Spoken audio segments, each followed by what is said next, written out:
Miren, yo lo que veo es mucha preocupación con este presupuesto y créanme que más allá de a veces la posición que le toca a uno aquí casi que como de crítico permanente, que es muy aburridora, yo lo que quiero es que tratemos de pensar un poco es en departamento como tal. Porque yo veo aquí un presupuesto que nos han presentado que arranca con una narrativa muy parecida a la narrativa que se usa en el gobierno nacional. Y voy a leer el Plan Operativo Anual de Inversiones, que me llamó mucho la atención, y dice que refleja el firme compromiso de la Gobernación de Caldas con el desarrollo sostenible, el bienestar de su población. Busca atender de manera efectiva la necesidad y las aspiraciones de la comunidad, asignando los recursos de forma estratégica para impulsar el crecimiento económico, reducir las desigualdades sociales y mejorar la calidad de vida de toda la región. Cada inversión está cuidadosamente diseñada para generar un impacto positivo. Miren, cuando yo miro eso y escucho al secretario de Planeación, me quedo más sorprendido, porque es esa narrativa engañosa, mentirosa, donde nada de lo que se plantea ahí como narrativa concuerda con el Plan Operativo Anual de Inversiones.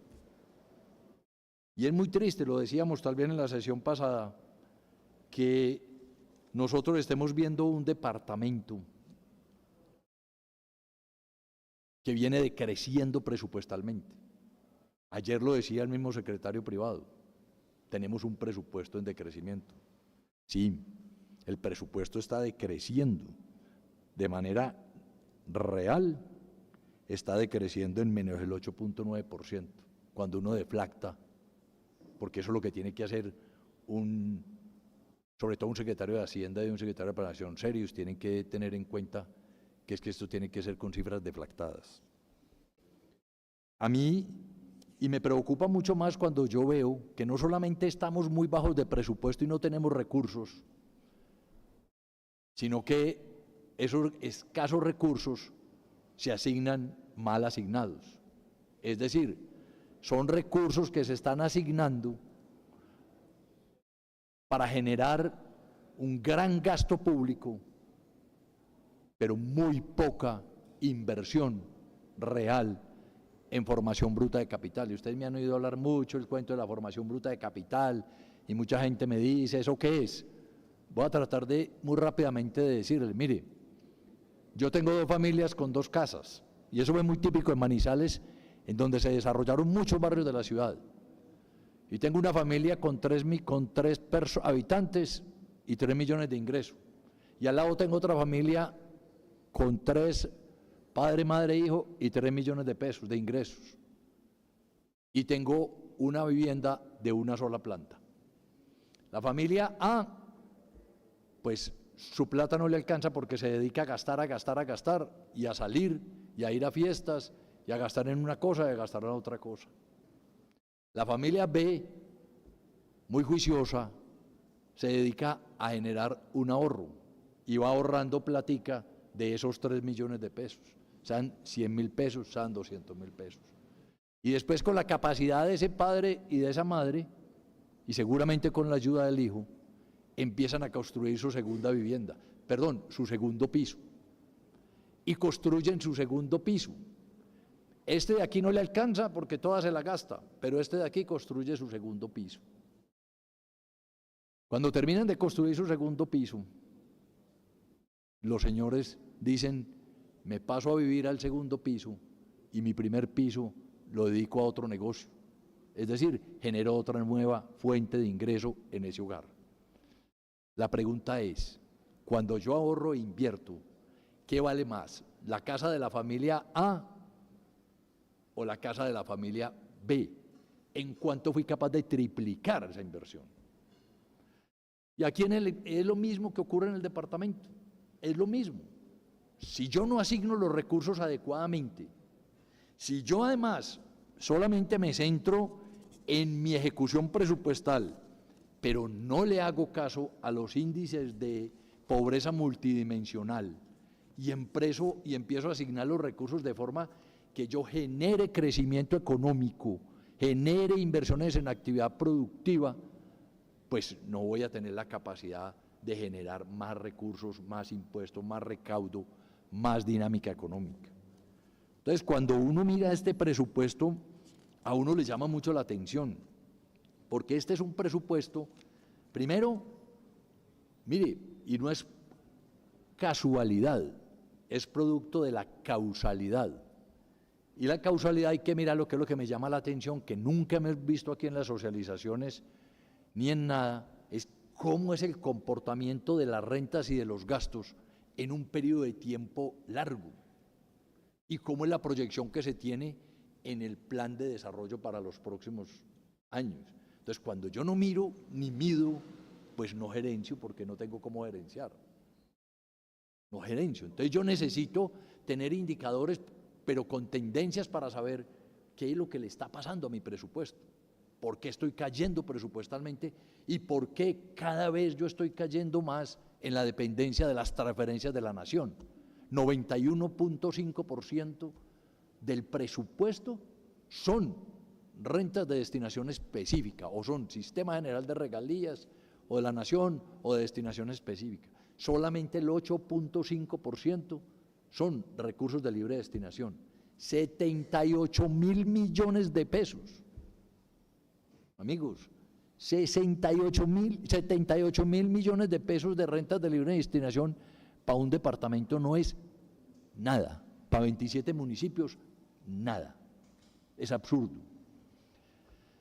Y cuando y hay un tema muy recurrente que ha venido pasando y que pasó en la administración anterior sobre todo, y es que ustedes deberían corregir, sobre todo para poder tener las cifras que son, y es que hemos tenido déficit primario.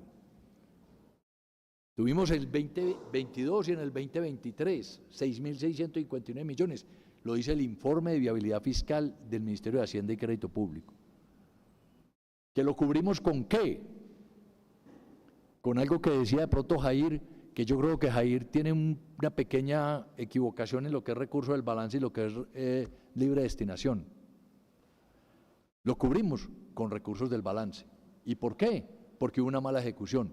Entonces, yo necesito que ejecuten muy mal mis secretarios para poder cubrir mi superávit primario, para evitar mi déficit primario, y de esa manera me cubro. Ese es un problema de técnica fiscal terrible y es un error.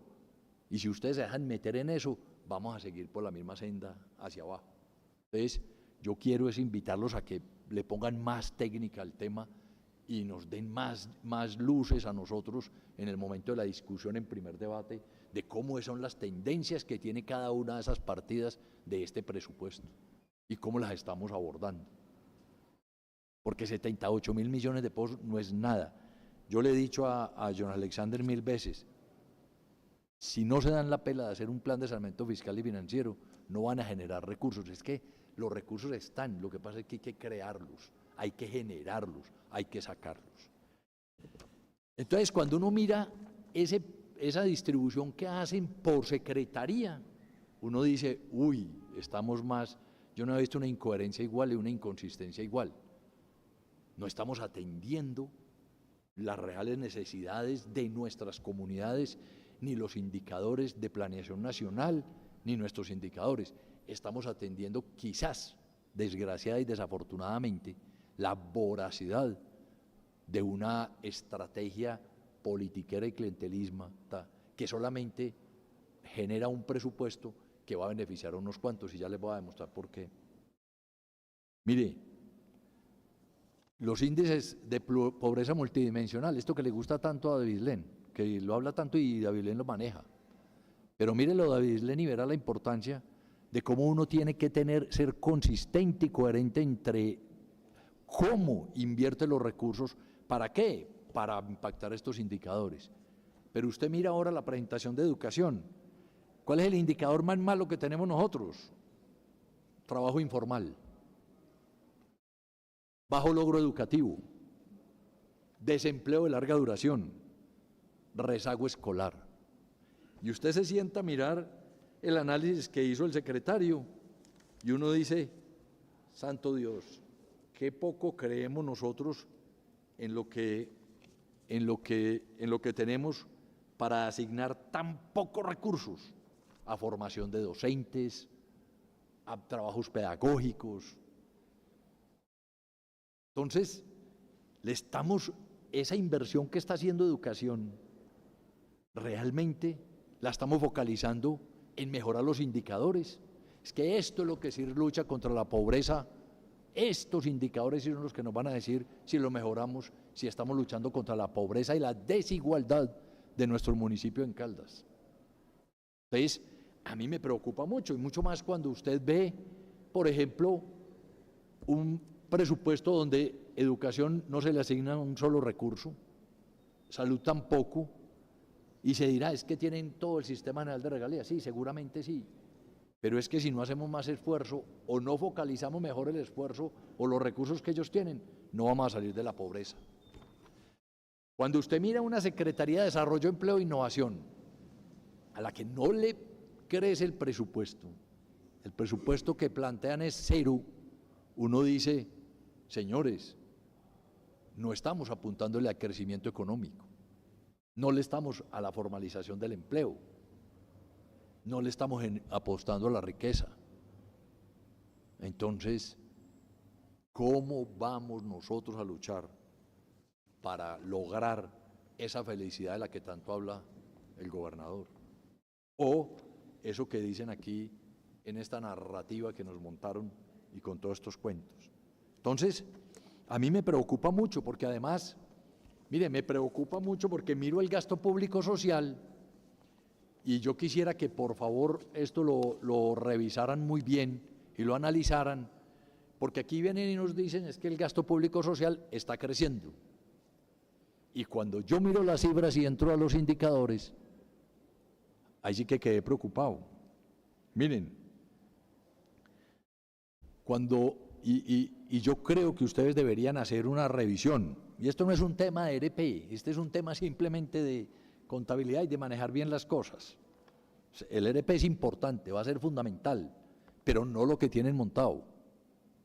Y dejo una constancia y la seguiré dejando todas las veces que hablemos de eso.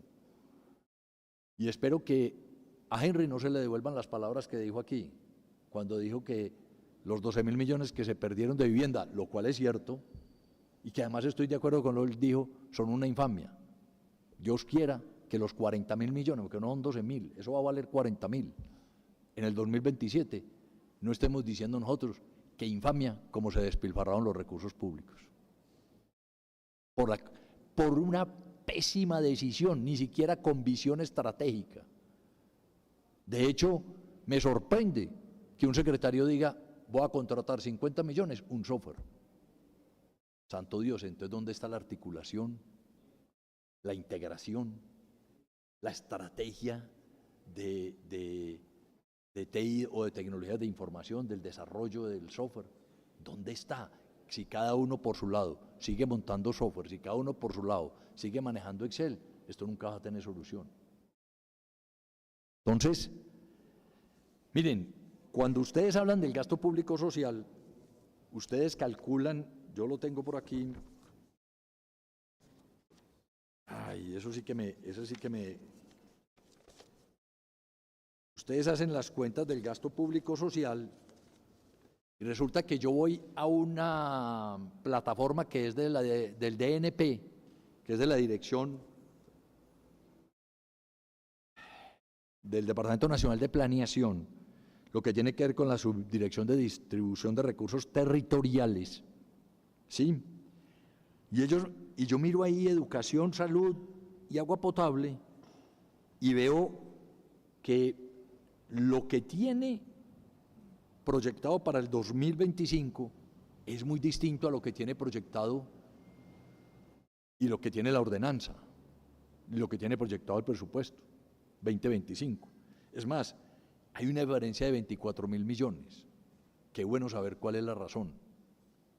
Porque si yo bajo esos 24.000 millones, si yo le bajo esa plata y realmente hago el cálculo que debo hacer sobre el gasto público social, a una tasa de inflación a septiembre anualizada del 5.8, me va a dar que yo estoy decreciendo prácticamente un 5% el gasto público social. Entonces, no lo estoy creciendo. Entonces, por favor, revisen esas inconsistencias entre lo que está diciendo Planeación Nacional, lo que está diciendo ustedes en el proyecto de presupuesto, lo que nos están diciendo aquí, pero adicionalmente, y lo que dice el proyecto de presupuesto, que también hay cifras inconsistentes entre lo que ustedes dicen y lo que se plantea. Yo qué haría ese documentico. Bueno, digamos que ese es un punto que yo quisiera que ustedes tuvieran en cuenta. Me parece que el gasto público social va a decrecer en términos reales y creo que esa es la forma en que se debe medir. Entonces pónganle cuidado porque nosotros por normatividad no podemos aceptar un presupuesto que tenga un decrecimiento del gasto público social, nos metemos en problemas legales. Ojo con eso, no es un cuento mío. Bueno, miren, hay mucho y seguro que en la primera sesión lo vamos a discutir. Mire este punto, secretario. En la ordenanza hablamos de superávit primario de 74.402, pero cuando entramos a mirar la información del marco fiscal de mediano plazo encontramos 75.076, pero en el balance de Hacienda Financiero encontramos otra cifra distinta, 51.000. Mire, me preocupa mucho, yo no veo una estrategia en el presupuesto. Este punto sí que es delicado. Miren, aquí han pasado los secretarios, nos han planteado dificultades. El secretario de Agricultura tiene un presupuesto del no le crece sino el 0.02%, es absurdo. Y mire, el secretario decía algo importante, hay que resolver los problemas, resolver el tema de los representantes de beneficio es fundamental. Pero miren un tema que no se requiere mucho dinero, y es apoyar a los agricultores para las certificaciones como predios exportadores. Ustedes no saben lo que significa eso en la dinámica de un agricultor y en sus ingresos y en sus recursos. Yo les puedo decir, hoy el precio promedio del limón nacional, primera, está a 1.000 pesos, pero el promedio puede estar por ahí en 700 pesos. Eso no le da para cubrir el costo de producción. Pero el precio de exportación hoy está a 3.100 pesos. De exportación. O sea, la diferencia es como que un agricultor de limón va a vender a 1.000 pesos su producto todo el año, casi que al precio del costo de producción. Pero si tiene predio exportador y exporta y hace las cosas bien hechas y le damos asistencia técnica y lo acompañamos y le hacemos inversión, con seguridad va a llegar a promedios de venta en el año de 2.000 pesos. Y eso es toda la plata en el mundo en la dinámica económica de cualquiera de los municipios nuestros, que son municipios agricultores. Entonces hay que entender esa dinámica. Pero miren, ¿cómo vamos a lograr nosotros luchar contra la pobreza? ¿Cómo vamos a lograr nosotros si asignamos mal el presupuesto? Yo no sé si ustedes vieron la semana pasada el reporte de crecimiento industrial de Caldas en el periódico. ¿Islen lo vio? Téngalo en cuenta en la ponencia, Islen, porque es muy delicado. Caímos el 9.3%. Fue el departamento con mayor índice negativo en el país. No solamente caímos en producción industrial, en ventas menos el 10.3% y en personal ocupado menos el 6.7%. Entonces yo digo, venga, pero ¿cómo entonces nosotros estamos planteando la inversión para la Secretaría de Empleo, de Innovación y de Desarrollo, cuando estamos viendo indicadores industriales que nos están afectando?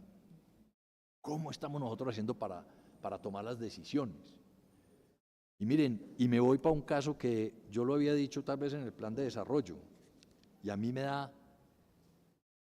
me parece increíble. Claro que esta es la dinámica de lo que se está viviendo a nivel nacional, y es que yo prefiero gastarme la plata en otras cosas que son ineficiencia en el gasto, que gastármela en lo que realmente es productivo. ¿Cómo es posible que nosotros tengamos a la fecha, esto sale del SECOP, porque esto está en el SECOP, tenemos 1.573 contratos de prestación de servicios por 51.518 millones de pesos. 51.518 millones de pesos. Sin contar, miren esta cifra, que hay 5.500 millones entre contratos de prestación de servicios y convenios interadministrativos con Telecafé, una empresa que aquí denunció el gobernador y dijo que le había puesto un denuncio penal. Y aquí lo dijo. ¿Y yo cómo sigo contratando con una empresa a la que denuncié penalmente? Y si yo le sumara los 2.000 y pico millones de contratos de prestación de servicios, estamos hablando de más de 53.000 millones y estamos hablando de cerca de 1.700 o 1.800 contratos de prestación de servicios. Por Dios, muchachos, por Dios. Esa es la forma de malgastar los recursos públicos. 53.000 millones de pesos en contratos de prestación de servicios. Ni siquiera la administración anterior lo tuvo en el 2024-3, creo. Ni siquiera. ¿Cuánto, seamos sinceros, cuánto de eso realmente requiere como servicios de prestación, como prestación de servicio y apoyo la administración? Yo estoy seguro que no requieren más de la mitad, requerirá la mitad. Ustedes saben qué significa tener 25.000 o 30.000 millones de pesos más para hacer inversión. Ustedes miran, mire, cuando vimos esto, yo me sorprendí, cuando vimos esto y nos presentaron la inversión por secretarías. A mí me sorprendió, vivienda decreciendo el 37. Mire, y estamos tan desfasados en vivienda, que no estamos ni siquiera viendo el índice de pobreza multidimensional, que tiene que ver en caso de vivienda, y cómo lo tenemos que resolver. Y aquí el secretario muy hábilmente trató de mostrar que estamos metiendo plata en el índice habitacional cualitativo, pero realmente la mayor inversión es en una compra de estufas, porque lo dice, aquí lo dice, aquí lo dicen.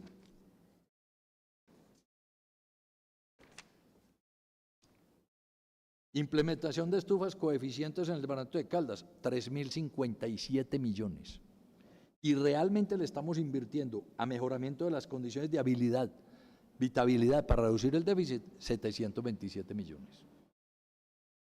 Y resulta que el problema que tenemos en vivienda es precisamente el déficit habitacional cualitativo. Entonces yo digo, ¿dónde está la orientación estratégica de la ejecución de la inversión y de este presupuesto? ¿A qué le está jugando? Seguramente van a hacer muchas cosas, tienen muchos activistas para campañas políticas, van a hacer muchas cosas, van a favorecer un mundo de gente y de amigos, porque no van a favorecer a la población. Entonces yo me pregunto, 53.000 millones de pesos, y tenemos a la población de la Merced con cortes de agua, porque tiene cortes de agua. Tenemos un conflicto enorme en norte de Caldas con los aguacateros y la comunidad por agua. ¿Cuántos acueductos o cuánto podríamos solucionar de esos dos conflictos? Porque es que el problema no son los aguacateros, ni el problema es la comunidad. El problema es que hemos tenido un Estado tan ineficiente que se ha malgastado los recursos y no ha sido capaz de generar las condiciones para que tengamos el agua suficiente para atender ambas necesidades, que es lo que nos corresponde.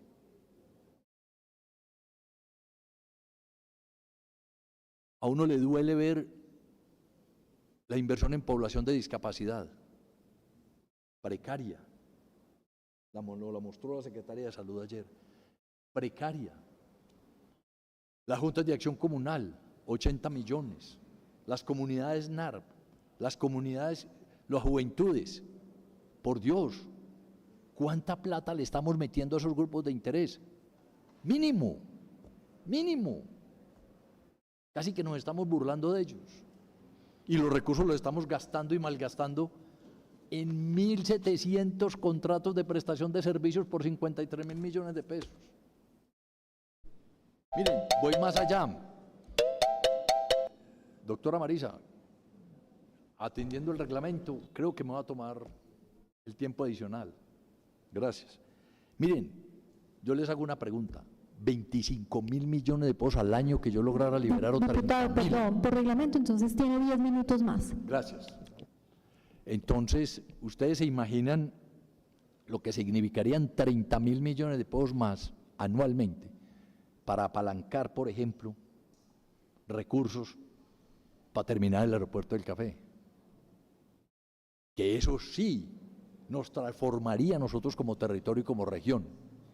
Eso sí nos daría viabilidad para el futuro. Es que es demasiado dinero, es que estamos hablando del 50% prácticamente de los recursos que ustedes tienen hoy de libre destinación, gastados en contratos de prestación de servicios. Y Jair tiene toda la razón. Yo me imagino que cuando el secretario de Hacienda ve 53.000 millones de pesos de eso, por eso es que está tan afanado en presentar una reforma tributaria para que le pongamos otra estampilla a esos contratos de prestación de servicios, porque está viendo que le están escapando mucha plata, lo cual sería terrible. Ahí pues yo estoy de acuerdo con usted. Eso es seguir empobreciendo a los contratistas de prestación de servicios. Y eso es seguir el camino de lo que Hayek llama el camino de la servidumbre, que es a lo que nos están queriendo llevar ahora en un estado omnipresente y empobrecedor como el que nos quieren implementar. Entonces, vamos a tener mucha discusión.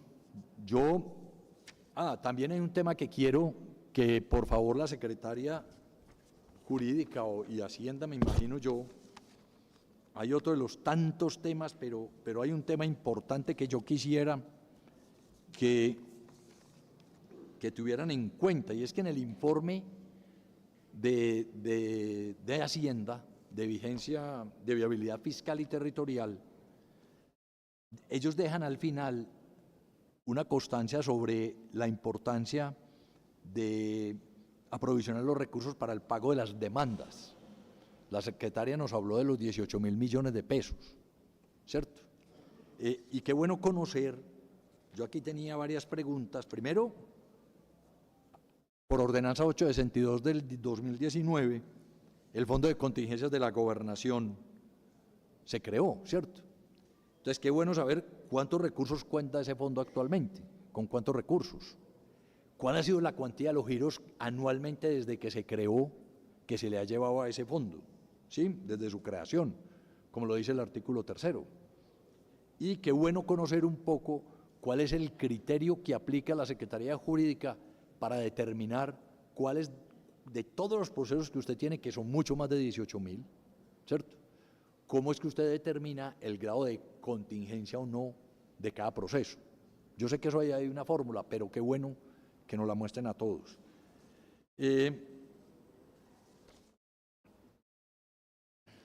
Tengo tanto que ni sé.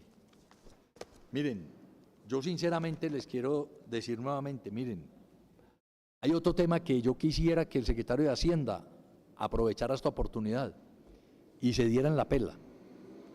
Tenemos una problemática con el plan financiero, y es que el plan financiero, y esto es una costumbre, esto no es suyo, John, esto viene de hace mucho. El plan financiero que nos presentan a nosotros, lo que yo he podido establecer, es un plan de ejecución presupuestal, pero no es realmente como lo dice el decreto 1068, ¿cierto? En su artículo 2.8112, donde dice que es un programa de ingresos y gastos de caja.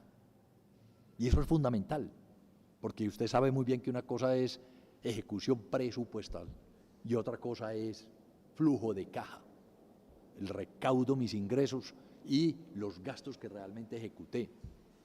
Entonces, yo creo que ustedes debían mirar en Hacienda y darse la pela de una vez y ajustar ese procedimiento para que realmente ese plan financiero refleje la programación de ingresos y gastos, de caja, efectivos de caja.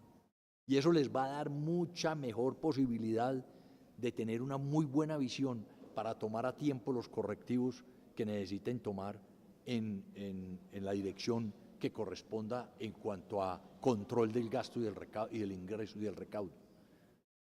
Si los instrumentos no están bien calibrados, vamos a tener problemas. Y yo creo que el tanque lo tengo lleno porque pienso que mi ejecución presupuestal es 100, pero resulta que mi ingreso apenas va en 60, tengo el tanque lleno y sigo disparado, me voy a quedar sin gasolina.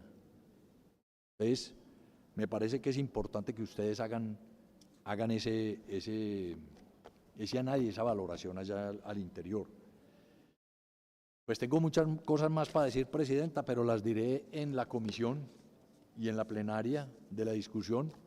Yo lo que quisiera es que, hombre, invitar a la administración departamental a que hagan una reflexión más profunda de este presupuesto. Que por favor hagan un ejercicio que realmente le sirva al departamento de Caldas para cubrir esas desigualdades que tanto nos están generando. Nosotros tenemos muchos problemas en el departamento. Es que con 25.000 millones yo le preguntaría a Luis Alberto, ¿cuántas carreteras, vías terciarias podemos recuperar y mejorar? Imagínense ustedes. Ya tendríamos solucionado seguramente el proyecto del Brillante, el problema del Brillante, ya tendríamos solucionado seguramente la problemática de las Margaritas en Manzanares, ya tendríamos arreglada la vía a Dorada Victoria, ¿cierto? ¿Dorada qué? Dorada Norcasia, que es tan importante y fundamental para la estrategia turística de nuestro departamento. Entonces, miren, ojalá ustedes hagan una reflexión, es que más allá de la politiquería como tal, aquí lo que necesitamos es política de verdad. Aquí lo que necesitamos es invertir los recursos adecuadamente para que el departamento pueda crecer, para que tengamos actividad productiva, para que podamos tener una dinámica económica. Pero miren, los recursos están. Yo escucho cada momento que necesitamos tanta plata para Aerocafé, y yo digo, pero por Dios, la plata está. Apalanque usted 30.000 millones de pesos en los siguientes años, durante un periodo de tiempo, y me dirá si en los 10 años no recoge la plata que le hace falta para poder terminar por lo menos la primera fase de Aerocafé. Ahí está la plata. O sea, el dinero está. Es más, van a despilfarrar la forma como van a contratar el ERP, porque no les interesa solucionar el problema. El plan que diseñaron no está diseñado para solucionar el problema, está para hacer un contrato. Porque si uno quisiera solucionar el problema, es más, buscaría otro mecanismo de financiación que me liberara esos recursos para los invertir en formación bruta de capital. Y los hay, y existen, y ustedes lo saben. Entonces, mi invitación es a que revisen por favor el gasto público social. Revisen y comparen con las cifras de planeación nacional, porque si las cifras de planeación son unas proyecciones, ustedes tienen nota, a ustedes no les dan, al final del periodo vamos a tener un gasto público social deficitario. Y eso nos va a generar un problema legal. Muchas gracias, presidente.